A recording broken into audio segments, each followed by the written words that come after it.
ini memadukan karya besar Bunda Elizabeth Criters ke dalam karya sastra dalam bentuk legenda. Pelaku dalam legenda ini adalah para pendidik dan karyawan SMP Santo Yosep Surabaya yang berjuang, berusaha bagaimana caranya mendalami semangat Bunda Elizabeth dalam sebuah karya legenda Joko Tarub. Sebuah judul Pelangi di Atas Kerajaan Mayapada Joyoboyo 19.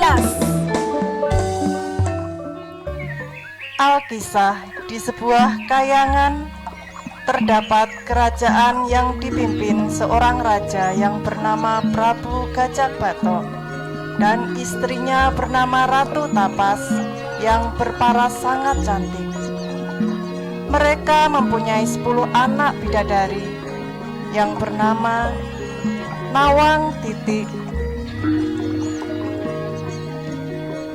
Nawang Wulan, Nawang Vero,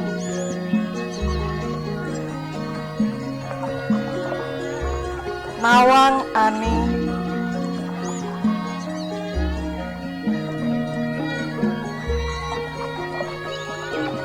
Nawang Monik,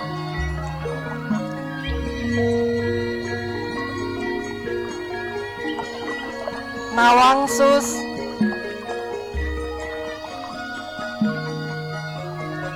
Nawang Isti, Nawang Lis,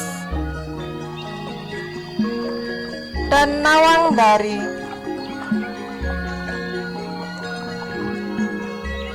Loh. Iki widodarine kurang siji. Coba dihitung maneh. Loh, iya kah? Coba kita hitung dulu. 1, 2, 3, 4, 5, 6, 7, 8, 9. Oh iya, Nawang Evi. Biar bumine jogrok goncang ganjing. Ketika hujan mulai reda dan datang musim kemarau diiringi angin sepoi-sepoi, Nawang Titik mewakili adik-adiknya meminta izin kepada Prabu Gajah Batok dan Ibunda Ratu Tapas untuk melakukan kebiasaan turun ke Mayapada untuk mandi di sungai. Dan berangkatlah mereka ke bumi. Jangan hiraukan diriku. Sementara di sebuah desa terpencil di tepi hutan, hiduplah seorang wanita setengah baya berstatus janda dengan seorang putranya jejaka muda yang bernama Joko Tarub. Merupakan harapan seorang ibu yang menginginkan putra satu-satunya segera melepas masa lajangnya dengan meminang seorang putri untuk menjadi istrinya. Demi menghantar putranya dalam kehidupan yang melayani Allah dengan tulus dan sempurna, memiliki cinta terhadap sesama tanpa bersyarat, rendah hati, menyerahkan dirinya digerakkan oleh bela rasa dengan hati Allah dan bertindak dengan tangan Allah. Tak henti-hentinya doa didaraskan. Oh pecinta hatiku yang manis, berilah aku bagian dalam dukamu. Semoga hatiku bernyala-nyala karena cinta. Buatlah aku cakap dalam pengabdianmu, tetapi tidaklah bermanfaat bagiku saja, pun juga keselamatan manusia. Walah mbok, apa toh mbok? Ini loh Nen, Mbok ini kan sudah tua. Mbok ini pengen nimang cucu. Mbok ya cari putri yang bisa jadi menantunya Mbok le. Walah mbok, gampang mbok. Di tempat kerjaku di Tarakanita banyak cewek cantik, single lagi.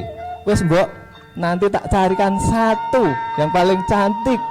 pinter masak, pinter sembarange, dan yang jelas mbok cerdas berintegritas. Iku cocok le.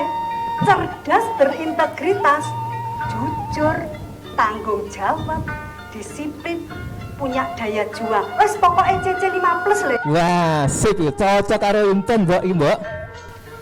Sip ya. Ya, wes beres mbok. Gampang kok ya. Wes mbok, iki aku wis dienteni kanca-kancaku. Aku tak berburu nang hutan sebelah ya mbok. Mumpung prei mbok. Tapi tidak boleh keluar kota. Loh, kenapa mbok? Le, mbok loro ning gone WA Tarakanita dilarang pergi keluar kota le. Mati aku. Ya udah mbok, beres mbok, ngene aja. Iki hutan iki ora sampai luar kota. Ono hutan sing sebelah iku juga akeh kewane mbok. Wis mbok, aku pamit dhisik ya, sak ditunggu kanca-kancaku. Dadah mbok. Ya, nggih. Siap mbok, matur nuwun. Setelah mendapat izin dari bundanya untuk pergi berburu ke hutan, Joko bersama teman-temannya dengan perlengkapan seadanya pergi berburu. Joko Tarub adalah seorang pemuda yang sangat senang berburu. Ia juga seorang pemburu yang handal. Keahliannya itu diperolehnya dari mendiang ayahnya.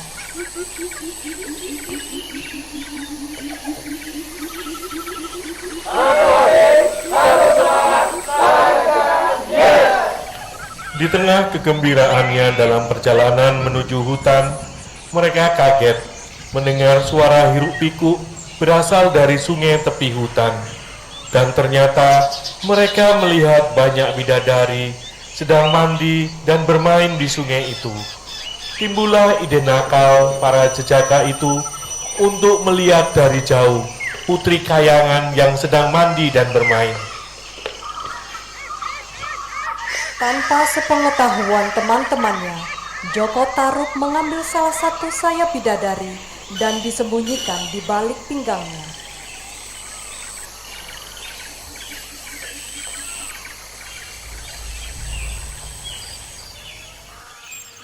Pagi itu sangat cerah. Suara burung menjadi iringan yang sangat harmonis, seperti nyanyian angin di jalur Katulistiwa. 10 bidadari menari-nari di atas air sungai, menikmati hawa sejuk tanpa asing.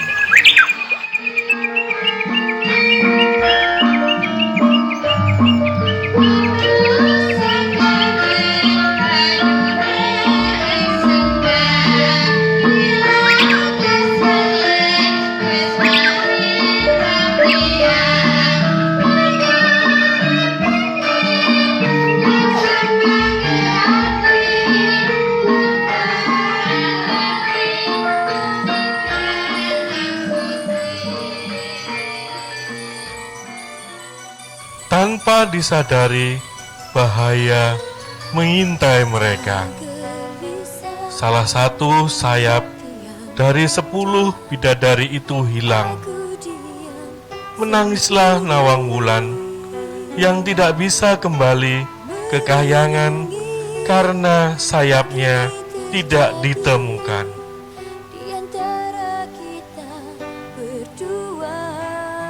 Hari mulai petang. Saudara-saudaranya tidak bisa menunggunya lagi.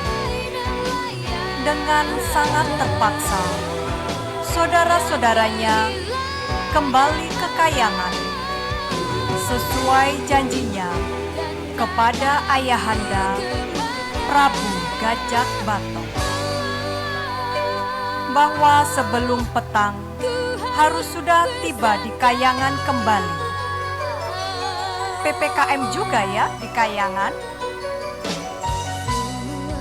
Ketika hari mulai sore, Joko Tarub dan teman-temannya meninggalkan hutan dengan beberapa hasil buruannya. Di persimpangan jalan, Joko Tarub menyatakan untuk tinggal di hutan sampai petang menjelang.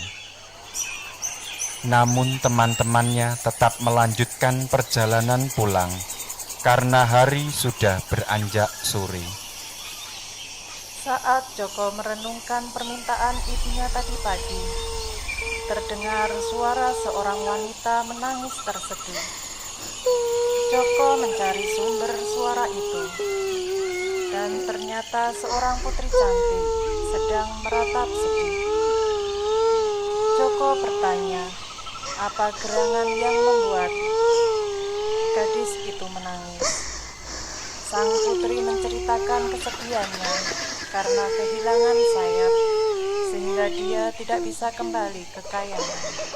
Joko teringat akan sayap yang disembunyikan di balik pinggangnya, berharap sang putri bersedia ditolongnya. Dan Nawang Wulan pun tak ada pilihan lain atas kebaikan hati Joko Tarub. Akhirnya mereka berdua memutuskan untuk hidup bersama. Jikalau kau cinta benar-benar Hari berganti hari, mereka mulai menampakkan kebersamaan yang menyatukan dalam ikatan. Perkawinan.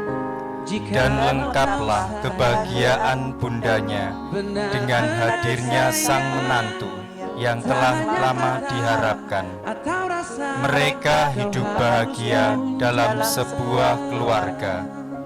Ibunda Joko Tarub juga mengajarkan kasih tanpa syarat dan berbela rasa terhadap sesama kepada Nawang Wulan menantunya.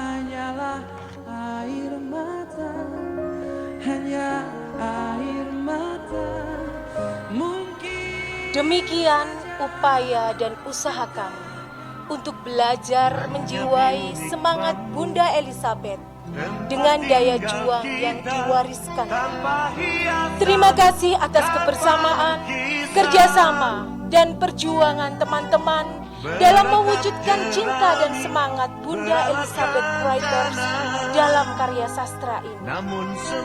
Provisiat untuk suster-suster cinta kasih Santo Carolus Borromeus di Indonesia. Selamat berkarya dan mengepakkan sayap di bumi Indonesia tercinta.